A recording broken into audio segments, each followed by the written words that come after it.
নমস্কার বন্ধুরা, ঘরোয়া রান্না সবাইকে স্বাগত। আজ আমি আপনাদের সাথে সুস্বাদু পার্শে মাছের রেসিপি শেয়ার করব। দেখে নেওয়া যাক রেসিপি। পার্শে মাছ ধুয়ে পরিষ্কার করে নিয়েছি। দিয়ে দেবো পরিমাণ মতো নুন, হলুদ গুঁড়ো। এবার মাছগুলোকে নুন হলুদ মাখিয়ে নেব।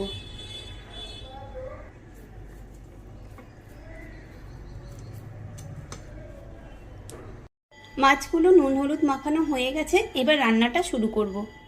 এখানে এই বাটিতে আমি 2 চামচ পরিমাণে টক দই নিয়েছি। এর মধ্যে 1 চামচ ময়দা দিয়ে ফেটিয়ে নেব। তাতে কি হবে, রান্নার মধ্যে টক দইটা দিলে পরে টক দইটা কেটে যাবে না। ওভেন অন করে একটি ফ্রাইং প্যান বসিয়ে দিয়েছি। দিয়ে দেবো এর মধ্যে পরিমাণ মতন সর্ষের তেল। তেল গরম হয়ে গেছে, পার্শে মাছগুলোকে ছেড়ে দিলাম।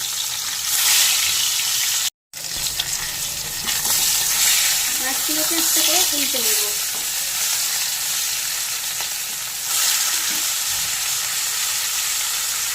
মাছ ভেজে তুলে নিয়েছি। ওই তেলে কালো জিরে ফোড়ন দিয়ে দেবো।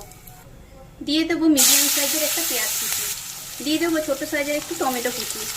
দিয়ে দেবো পরিমাণ মতো নুন। এবার পেঁয়াজ আর টমেটোটা সামান্য একটু ভেজে নেব।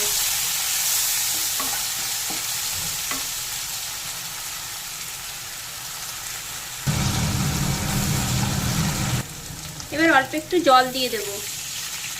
দিয়ে দেবো 1 চামচ জিরে গুঁড়ো, সব পরিমাণ মতন।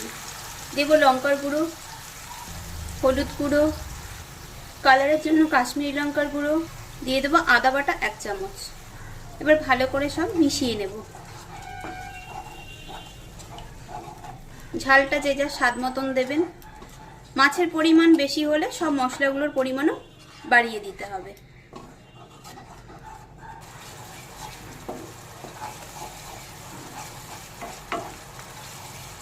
কিছুক্ষণ মশলাটাকে এভাবে করে একটু নেড়েচেড়ে কষিয়ে নেব। টেস্ট ব্যালেন্সের জন্য দিয়ে দেবো অল্প একটু চিনি। আবার একটু নেড়ে নেব। মশলা থেকে তেল ছেড়ে দিয়েছে। এবার দিয়ে দেবো ফেটানো টক দই, টক দইয়ের বাটি ধোয়া জল। আবার একটু নেড়ে রান্না করে নেব।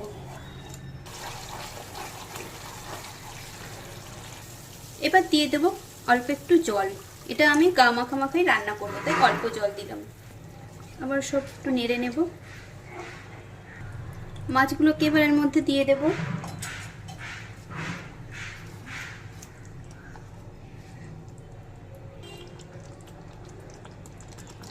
তাকে ধরে আমি একটু এইভাবে নাড়িয়ে দেবো, যাতে সবগুলো মাছের গায়ে গ্রেভিটা লেগে যায়।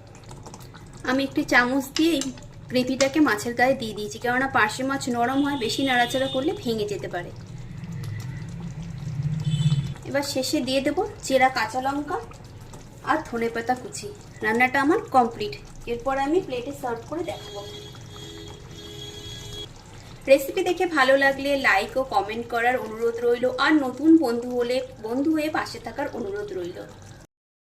পার্শে মাছ প্লেটে সার্ভ করে নিয়েছি। এভাবে একবার আপনারাও বানিয়ে নেবেন। আশা করছি আপনাদেরও ভালো লাগবে। খুব শীঘ্রই দেখা হবে নতুন কোনো ভিডিওতে। সবাই ভালো থাকবেন।